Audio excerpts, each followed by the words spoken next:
Hi అండి, welcome to Missamma world. ఈరోజు మీరు చూడబోతున్నది హనుమకొండలో ఉన్న అదే మన వరంగల్లో ఉన్న 1000 స్తంభాల దేవాలయం, రుద్రేశ్వర స్వామి దేవాలయం ఇది.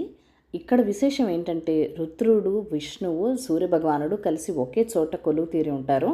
సో కాకతీయుల శిల్పకళా వైభవానికి ప్రసిద్ధి చెందిన ఈ దేవాలయం 1000 స్తంభాల దేవాలయం క్రీస్తు శకం 1163లో కాకతీయ మొదటి రాజు రుద్రుడు నిర్మించారంట. త్రికుట ఆలయం నక్షత్రాకారంలో ఉంటుంది ఈ ఆలయం. మధ్యలో నంది మండపం, ఆలయం ముందు భాగంలోనే ఒక శిలతో చెక్కబడిన నంది విగ్రహం ఉంటుంది. ఈ విశేషం ఏంటంటే నంది మామూలుగా అయితే ఎక్కడైనా లింగ స్వరూపంకి ఎదురుగా ఉంటుంది లింగానికి, కానీ ఇక్కడ ఏంటంటే విష్ణు భగవానుడు ఉన్న విగ్రహానికి ఎదురుగా నంది ఉంటుంది. అది దీని ప్రత్యేకత.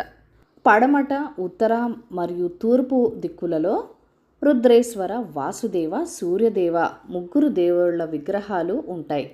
మధ్యలో మండపము, దక్షిణ దిశలో 1000 స్తంభాల మండపంగా ప్రసిద్ధి చెంది 300 స్తంభాలతో నిర్మితమైన మండపము అక్కడ కలదు అనమాట.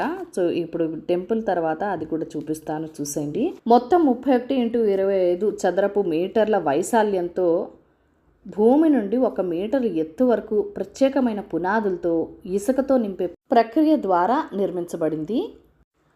నంది మెడలో గంట, హారము ప్రత్యేకంగా చెప్పుకోదగినవండి. కాకతీయ శిల్పుల సృజనాత్మక ప్రతిరూపంగా నిలిచిన ఈ ఆలయము ఎంతో ప్రసిద్ధి చెందిందండి.